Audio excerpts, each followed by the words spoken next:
Il faut dire que Mbappé ne fait pas grand-chose pour redorer son image parce qu'il s'enfonce lui-même dans cet esprit négatif au point qu'il peut lui arriver de dire que même s'il y a une ouverture en janvier, il se cassera en janvier.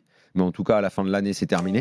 L'équipe, j'espère que vous allez bien aujourd'hui. Quelle situation pour Mbappé, bordel. Depuis sa prolongation, les semaines passent et il devient de plus en plus critiquable. Les supporters, les consultants, un grand nombre d'amoureux du football pointent du doigt son comportement et Riolo va carrément jusqu'à dire qu'en interne, il se pourrait que le principal concerné dise stop dès janvier. Pire, les paroles se sont confirmées dans les médias au milieu de l'après-midi. Le Parisien a indiqué que le Français veut bel et bien quitter le PSG en janvier. Il se sentirait trahi et estime que les promesses n'ont pas été tenues. Foot Mercato ajoute même que Luis Campos ne ferme pas non plus la porte à un départ. Tiens. Bon, j'ai du mal à y croire, s'il part ce sera juste cet été. Mais quand même, alors je rassure tout le monde, le sujet de la vidéo n'est pas sur lui mais plutôt sur la Ligue des Champions avec mes pronos de la 4ème journée de la phase de poule. J'ai sélectionné 8 matchs parmi les 16, il y a pas mal de choses à dire. Comme toujours, il est nécessaire de prendre en compte plusieurs critères, dont la forme des équipes, les forfaits, etc. Au passage, pour les intéressés, et puisqu'on est dans le thème, si vous voulez tenter un prono ce soir ou demain, via Betclic, vous avez la possibilité de débuter avec 100 € sur le premier pari avec le code LEXCITY. N'hésitez pas en faisant très attention à tous les risques, bien évidemment. La première affiche à suivre ce mardi, c'est forcément PSG-Benfica. Les deux leaders du groupe au même nombre de points s'affrontent pour se départager après une première bataille neutre. Alors le Paris Saint-Germain est un peu en perte de vitesse après 2 matchs nuls consécutifs. La première manche à Lisbonne la semaine dernière, puis Reims en championnat. Les Parisiens auront à cœur de se relancer au parc, mais sans Messi malheureusement forfait. C'est l'un des aspects négatifs comme le fait que Benfica est à la tête du championnat portugais et montre de belles choses. Néanmoins, je veux rester confiant sur le papier, l'avantage penche bien plus d'un côté que d'un autre. Une victoire parisienne. Les amis, petite pause rapidement histoire de vous demander de lâcher votre meilleur pouce bleu sous cette vidéo. Ça prend 2 secondes et ça m'aide grandement, alors merci à tous ceux qui le feront. Un peu plus tôt, au sein du même groupe, la Juventus se déplace à Haïfa en Israël. Une majorité de gens vont obligatoirement suivre la logique avec une victoire de la Juve. Pourtant, il y a matière à ce qu'une surprise se produise. Que ce soit la pression ou le dernier résultat, les hommes d'Allegri ont presque l'obligation de prendre 3 points pour espérer obtenir une qualification pour les 8e de finale. Alors que le week-end dernier, les Bianconeri ont pas mal déçu dans le choc face à l'AC Milan. En position d'outsider, le Maccabi peut espérer un truc, à mes yeux du moins. Je vois un match nul.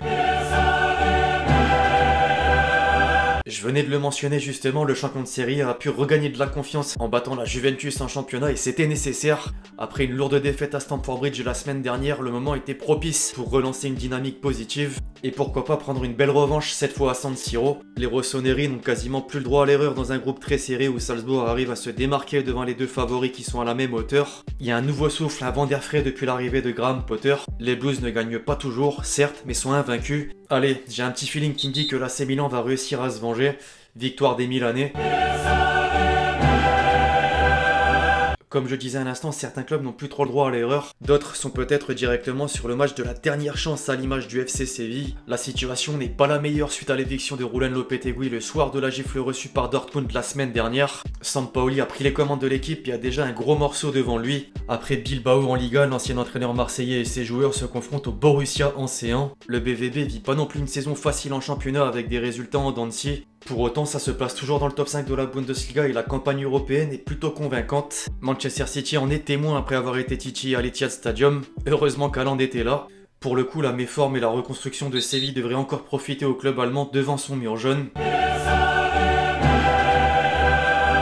Alors merci à Dan pour les travaux et bravo à la réaction marseillaise à l'aller, mais le scénario se reproduira certainement pas. Les Marseillais vont devoir hausser le niveau un peu plus à l'extérieur. Ruben Amorim sera prêt avec son système en place, très offensif, et avec quelques individualités qui font la différence. En parlant d'individualité, Klose était de retour à l'entraînement aujourd'hui. Sa présence sera évidemment essentielle.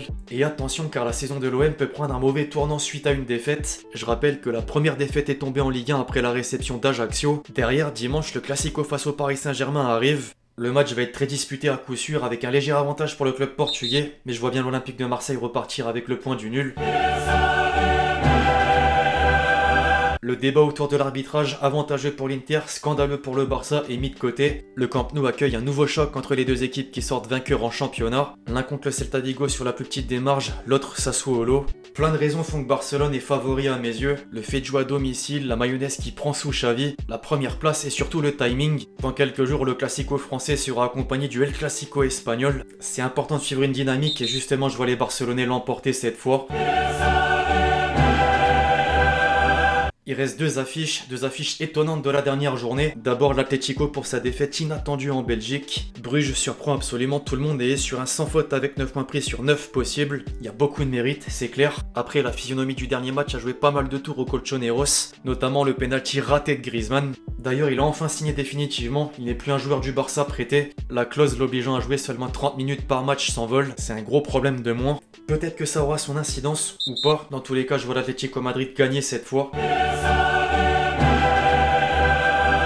Enfin, l'opposition à sens unique lors de la première manche. L'Ajax s'est littéralement fait atomiser sur sa pelouse la semaine dernière. Pourtant, tout avait bien commencé avec l'ouverture du score. Le rouleau compresseur napolitain est beaucoup trop violent cette saison. On le voyait déjà en championnat, Spalletti a vraiment de bons ingrédients dans son effectif. Des joueurs se démarquent assez nettement et font la différence. Tant Raspadori avec sa forme étincelante que la révélation géorgienne Kvaratskhelia. La volonté de revanche que j'ai citée à de nombreuses reprises dans cette vidéo, ok. Là pour le coup, je vois pas Naples perdre, ni faire match nul.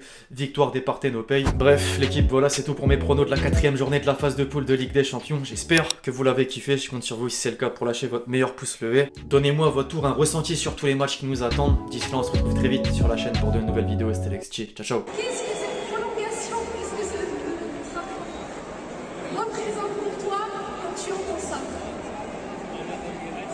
Bonsoir à tous.